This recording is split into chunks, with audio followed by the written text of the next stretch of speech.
You might need to hyper me, Mike, and turn me down a little bit.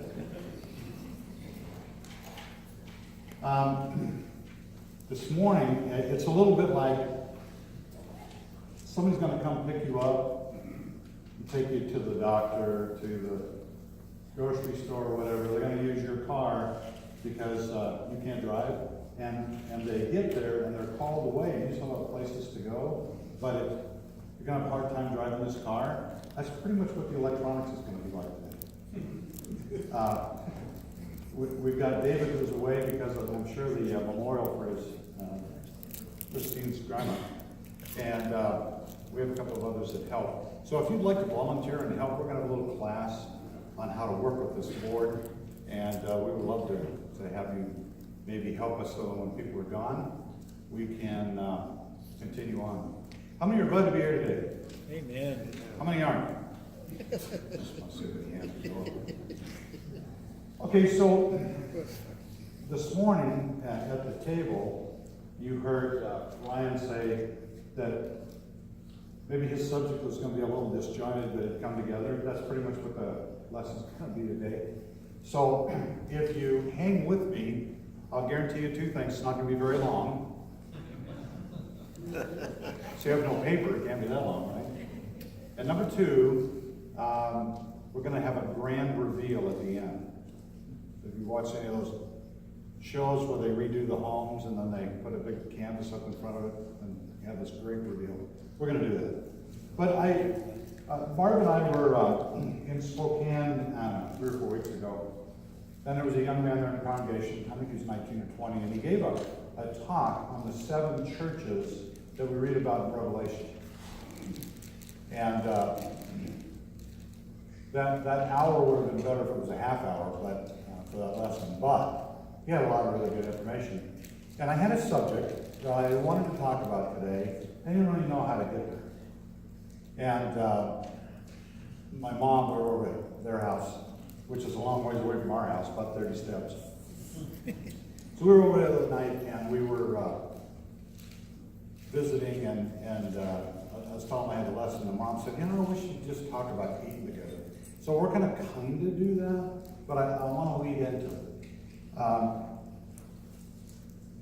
7 years ago or 8 years ago, our first granddaughter was born. That was the good news. The bad news is they were 6,000 miles away. So we decided we'd go see them. Because Barb was going anyway, so if I wanted to go, I was going to have to go with her. And we spent some time touring in Turkey. And we were able to see, if you don't know, get a map, on Google it or find it in print, and see where those 7 churches were. They're when you look at the size of Turkey and the Asian and European continents that come together there, it's a pretty small area. But those 7 churches, surprisingly, when we were going over there, I realized none of them are in Greece. Did you know that? Well, in Turkey. Now, you can see Greece from a couple of those places just about, because it's across the water. But these 7 churches were planted, and John was given a revelation that he put down on paper, so that even over the ages till today, we can see what each of these churches, what the goods and the bads were, the strengths. And so we were able to go to this city. Does anybody know what city this is? Any idea? Does that give you any help? Nobody knows? This is Ephesus. Okay? This place is huge. Now this is a city. And you have a choice. When you get there, you can either go in from the bottom, because it's built on a hill. And it's not a small hill. It's a long hill. So you can either park your car, get out, go in the gates, and work yourself all the way to the top. Or you can catch a bus, leave your car, go to the top and walk down. Guess what we did? If I can get there 2 different ways, one of them's downhill, that's the way I'm going. Okay? So we walked down through this promenade, And we've got a ton of pictures, but I just wanted to have you get a feel for Ephesus. This is the huge promenade from the top. And there's a promenade, not quite like this, but an entrance from the valley also, okay? So as you walk down through here, you see they're reconstructing this grand, can you imagine if those pillars were up another 40 feet? And as you walk down through there, you'll see different buildings are putting back together. This is a very idol-centered kind of place, a little bit like Corinth. They had idols to everybody. And one of the things that made this place grand is if you coughed up some money to the government, you could build a building, or if there was a nice one there, you could, with that money, put your name on it. So you walk down through, there's all kinds of family names. When you get down here at the bottom, this is the library, the great library.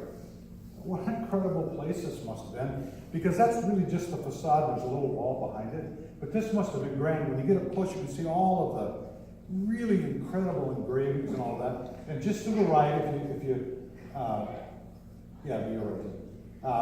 if you look, that is the entrance to another section of Ephesus, which was the Grand Bazaar, the marketplace. And there was all kinds of names on that. The more money you paid, the higher your name got, and the bigger the letters. Great, great place. And this was one of the largest colosseums in the world. In fact, Scott, it's so huge.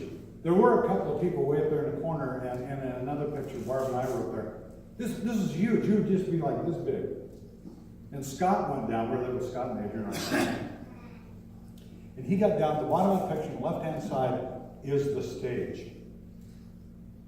And we got way up there. See the top section, then there's another section. We were clear up there, and he was talking in a pretty normal voice, maybe a little louder when you hear him clear up there like it was daylight. Or it's like it was next door. It was incredible. They had everything. They had great education, and they were very wealthy people, and if anybody was needy, the Ephesians were pretty good about that. And they had the great marketplace. People would come in from all over. I don't know if you know this, I think I've said this before, but there was a great bay, still is, probably 4 miles away, big bay from the ocean, and they had a causeway, a river where they could ship right up to Ephesus and pick their goods up. Now that's still there, but it's a little bit like me. There is a skinny body in here. There was when I was 19. It's still there, you just can't see it. That's that river. It's full of everything. Okay, so you couldn't maneuver it. But with all of this grand wealth and really comfortable sharing people, what was it in Revelation that God, through John, told that church that had been planted? What did he say about that? Do we know? Ryan knows. What did John say? The Ephesians said last. First love. First love. What do you suppose that means? First love for who? God. And the definition of that love might have been all of that stuff they were doing in the community to help, and the outreach in the community. And somehow with all of their stuff, they got kind of diverted. And then we were able to go to this place. Does anybody know what this is?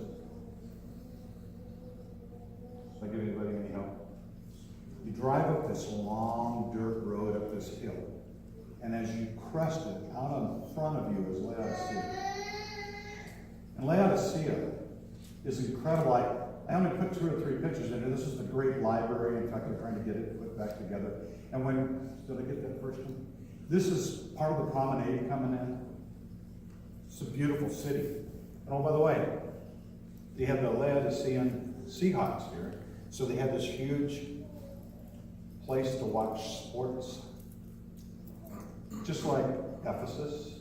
It's huge. In fact, Laodicea had 2 of these.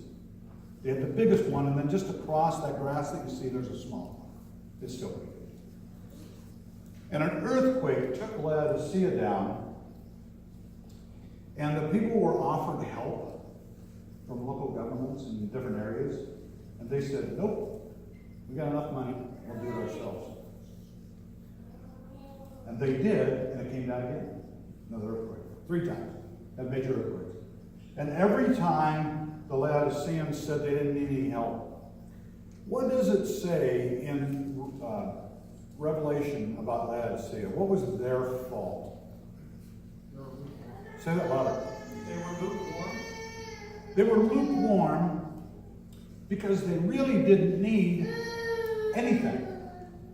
You ever talk to anybody about God and they got like everything? They got a cool car, and man, they got not only a great house, but got one over in Chelan on the lake. And then they, in the winter, they go down to Arizona or Denver area and they go skiing or what. They got money in the bank.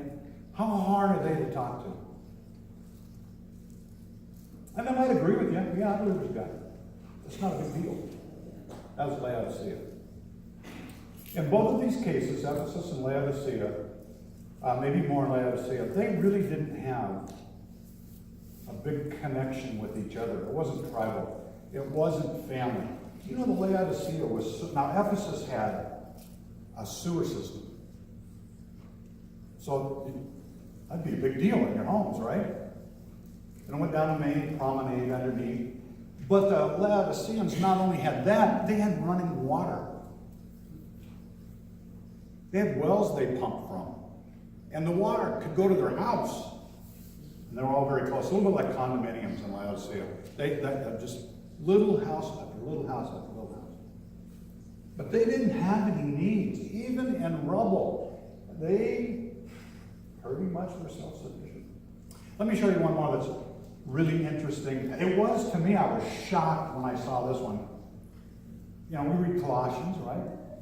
And God talked to them about sending others. Trying to think of a T word. Anyway, there was 2 or 3 people that he was sending to them. And he was introducing them because he wanted them to put them up and probably feed them while they were there. And that is, not the mountains there, but if you go down about halfway, do you see kind of a rise? That's Colossae. It's a big pile of dirt. And under there somewhere is the city. Now, it doesn't look too big there because we're quite a long ways away yet. It's surrounded in vineyards. But this is standing on top and looking down. That's a couple of our kids down there on the road way down below. And in fact, we had I'd never seen this before in real life, seen it in the movies or TV. There was a shepherd that brought, and if you look really careful over on the left-hand side down on the road, he was moving sheep. With rags for a headband and a staff. And he ran them right up that trail and up over the top, and we were up there and we got pictures with our granddaughter with them and the sheep, and there's some really cool, but that's Colossae. So in all of these cases that I'm showing you, and we visited some more of the cities, they are all in ruins. The only one that really isn't is Smyrna, but it isn't quite the exact same place that it was in Bible times. And it's, in fact, in Ephesus, where I told you that bay is, that's a going city there. But as far as Ephesus, which covers thousands of acres, it's gone.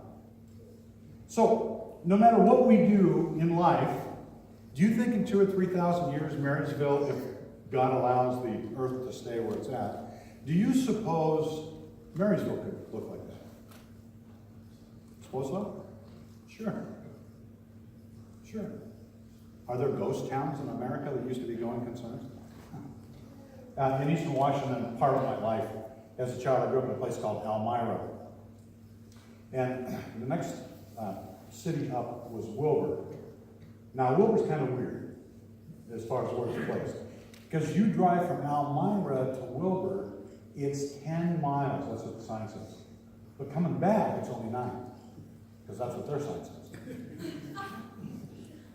But right between them is a place that has 9 people left. There's still a granary there, and there's one business there, or there was then, and 9 people. And that was a rail and mail head and a rough and tumble cowboy town 100 years ago.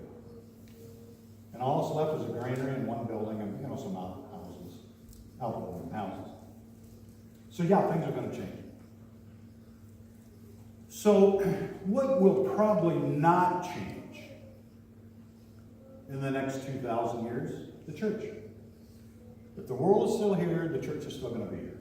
That's a promise. But what is the blueprint for a church? Where's that found? Does anybody know where the blueprint is found? We read from it this morning. It's Acts. We start with God through Christ saying goodbye and giving some final instructions to his apostles, and then he raises to heaven as they watch. And as they're watching him disappear into the clouds, two important people show up in white. And what do they tell those that are looking up and probably crying a little bit and saying goodbye to Jesus? What do they tell the apostles? What are you looking at? It's going to come again.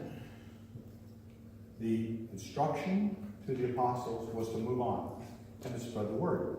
And so over the next few chapters, and Acts covers a great distance of what was going on in the first church. But in the first 4 chapters, I never really saw it as a blueprint. I heard that word until we went to Peru on a second mission down there. And there was some squabbling between those that were ministering from our group. And there were also was a huge challenge in that church, which was mostly family. It was quite large. I mean, it's 30, 40 people of Christians, right in the heart of Catholic parish. But they were fighting over who was the leader. You see, when the first group went down, they took Bibles with them to spread and to build this congregation. Well, you wouldn't bring all the Bibles back, would you? So they left them there. Now, most of these houses, some of them are quite large, but don't have a lot of storage. They don't all have shops and garages. So they had to find a place to store the material and the Bibles, the extra Bibles. And so one of the guys did have one of those buildings, small shop, and so that's where they put them. Because the Bibles were left there, he thought he was the elder in charge. He had the Bibles, he had the power. And he really had him confused, and there's a lot of stuff going on. And I don't know the Bible like Dennis does, or even my dad does, and Ryan. I mean, I don't have stuff memorized. I can barely find my way home sometimes. But it was amazing to watch every piece of that challenge answered. You could find that scripture, and most of it came from Acts, first 4 books. I was amazed. I totally saw the architecture of the church in those chapters.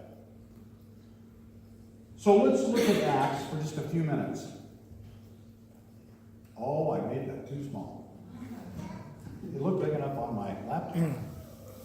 So in Acts 2, from which we read from, starting in verse 42, they, that means that body that was converted there in Jerusalem, devoted themselves to the apostles' teaching and to fellowship, to the breaking of bread and to prayer. Do you think that means communion? The breaking of bread? Does that mean communion? No. It means they ate together. They broke bread together. Everyone was filled with awe at the many wonderful wonders and signs performed by the apostles. All the believers were together and had everything in common. How many of those 5,000 that were converted, how many of them got together? What does the verse say? All of them. They sold property and possessions to give to anyone who had need. Every day they continued to meet together in the temple courts. Why do you suppose they had to use the temple courts? There's a bunch of them. They broke bread in their homes, and they ate together with glad and sincere hearts, praising God and enjoying the favor of how many of the people? All the people. Just the church? All the people. Even those downtown. And the Lord added to their number daily those who were being saved. This is the first page of 2 pages of blueprints. What did they do here? They were in awe and of the wonders that they were seeing from the apostles, but what did it cause them to do? It caused them to be together. They ate together in their homes, like once a year. Thanksgiving Day. Once a month? Did they have a barbecue or a potluck every quarter? Several times a week. And why did they do that? Was it because it was commanded by God? Absolutely not. In fact, you can't even find an example of it happening before this in the New Testament. They did this because they loved one another, and this was really cool. They had a common goal. And they loved each other. They probably only knew a few before this, but they had what one thing in common? What one thing? Christ and growing a group of people that believed in him in that area. Do you think they were all from Jerusalem? No, they came together for something else, actually, when this happened. And so they were taking this back and spreading it in the world. But I just wanted you to understand, the example is that they ate with one another, and when the crowd got big enough, when they went to church, they had to go into the temple courts. So, page 2 is, page 1 is sharing with one another. Your homes, your food, possessions if necessary. But what it brought on was this. One of the things I've grown up with hearing was the fight or the dissension or the split over people that believe the Bible says you cannot be saved by. What can you not be saved by? What does the Bible say? Loud. Right there. What'd you say? Can't be saved by works. You cannot not be saved without them. You can't be saved without works. So what does that mean? If you can't be saved with works, what does it mean when it says you can't be saved without works? It is heart. It's heart. No, you can't be saved for work. Just because I mow the church lawn every week, every Monday, and I'm here at every worship, working with the doors and greeting people. I help with the weddings that are here. I help with all of these things because I just do that. And I know that will save me. That is not true. But if my heart is soft and right, and it's converted to God, those works will come naturally because of that heart, correct? So it's not the works, it's the conversion of the heart. If you, nobody's loaded with like rotten tomatoes, right? If you come to this meeting because it's required of you and that's it, you're not going to make it. I hope you understand that. This is not the Lions Club. We don't collect glasses. This isn't Kiwanis. I was in Kiwanis for years. You go through, and then the great thing was to be the president. You work up through all the chairs, and once a year you have this phenomenal fundraiser, and we used to bring the Sonics in and have them play a game, and we'd get $10,000 or $12,000. We put in a beach down at the park on the river. Man, that was great stuff. Oh, I played golf every week with guys that were old enough that they were the same age as my handicap. My average. And that was a fun time. But nothing went beyond that. Folks, the reason that we're here is because we have the heart to be here. This is not designed to be a meeting. This is designed to be the big country kitchen, where we come in and And we're tired from the work that we've been doing out there. And something did happen. I love the way Ryan said it this morning in class, and he kind of reiterated a little bit. He always talks about the inclusion of everyone. Folks, there's people in this congregation today that are hurting. Have you ever been going along and things were really great, and suddenly you get a phone call, somebody dies, or somebody loses their job, or we're hearing that Boeing is going to cut back, so everybody that works for Boeing is what? Spooked, and some of them live in this congregation. Folks, we need to be available to lean on each other's arms, but there's no way we can anticipate what somebody else in the congregation has gone through unless we know them. We've got to know them.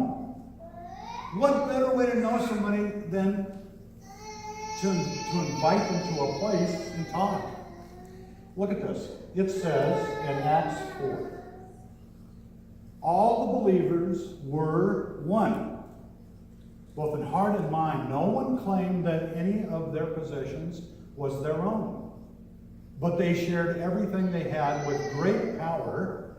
The apostles continued to testify to the resurrection of the Lord, and God's grace was so powerfully at work in them that there was no needy persons among them. For from time to time, those who owned land or houses sold them, brought the money from the sales, and put it at the apostles' feet, and it was distributed to anyone who had need. And this got to be such a big deal that they ended up having to select men to help pass out the bread and pass out the things and look over the orphans and look over the widows, because this was a massive thing that happened there. They had a whole bunch of people that had been converted, but just having converted Christians isn't enough. They have to be what? Working. And this was huge. It got to be huge. It was almost uncontrollable. And what else did that church in Jerusalem do? What was the big mission of theirs? Was to collect money and get it out to the congregations that needed it and send out missionaries and all of that. This was a big, big worldwide deal. And it all came from, you know what? Eating with each other. And this is kind of a joke around here, you know, whenever we're going to have a potluck or something, everybody knows I'm going to be there. But you know what? I love food. I grew up, my family, my grandmother made the best pies in the world.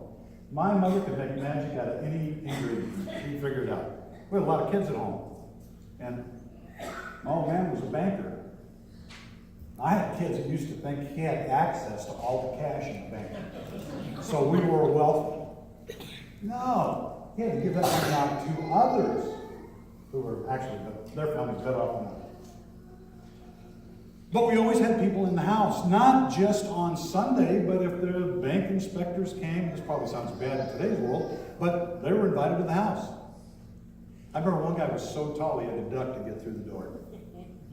I remember, and I can't remember if it was him or one of the others, when, I don't know what we had, but Mom had a bottle of ketchup on the table. This guy could not get enough of it because he had 12 kids. You got one shot at the ketchup. That was a big deal. And you know what? I'm like 7 or 8 or 9 when this is happening, and I still remember it. I remember everything was said. Probably more busy on the food. But we had people in our home all the time, or we were in somebody else's home. Folks, this is what we need to do. So, my message today is this. Let's eat. Yes. Now, I don't mean run down McDonald's or whatever, and I don't mean eating alone. If you're eating alone at your house, you got one person to blame, and that's you. Because if you invite me in the bar, we're going to be there. You see, the believers shared their possessions, which included food. If you remember Abraham, he was always inviting somebody home. Lot was in one of the most evil cities in the world, and when people came, travelers, he was at the front gate, because I think he knew what their welcome would be like inside the gate. And he invited them home, and then defended them in a dangerous situation. You cannot go through the Bible. I tried to, but there's just too many I typed in meal for scriptures. It started me in Genesis. When I typed dinner, wasn't quite so many, but man, there was a lot of them. And most of them were those dinners that Jesus was involved in, including the Last Supper. All the believers were one in heart and mind, and no one claimed that any of their possessions was their own. So, my wife doesn't even know this yet. I want to do a 3-month challenge, just to see what happens. 3-month challenge. It's going to be easy. It's going to be fun. You ready? I want each of you to select 6 members in family. It could be a couple, it could be a single, it could be 10 kids. She's not looking at me, so she's not getting it. Could be a big family, could be a small family. I don't care who. And then you invite 2 of those families to your home. Or if you don't want to do the house because you have to clean things up, then take them to a nice, quiet restaurant. And if you want to go Dutch, that's fine. Go to a nice, quiet restaurant. Do not take them to the buffet down there. You know what the buffet's all about? Celebrating okay food, but lots of it. So everybody's making noise. Have you ever been to Red Robin? If we're going there, my wife and I sit in the bar. You know why? Because I can't hear in the big room. Don't take them there. Take them to your home.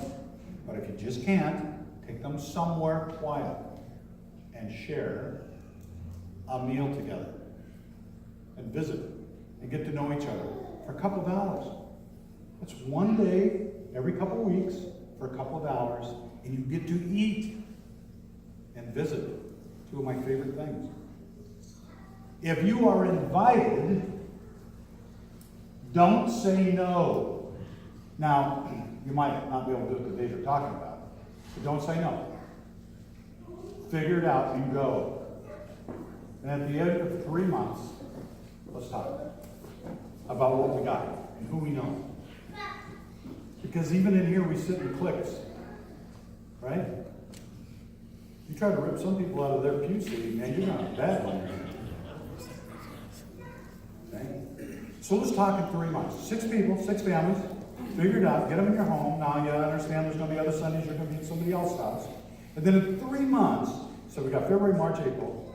In 3 months, at the end of April, let's just have a little talk about what we experienced. Can everybody do that? It's just 6 people. 6 meals. Let's see what we learned. Because here's the deal. We could fill this building about 10 times if we just knew enough people.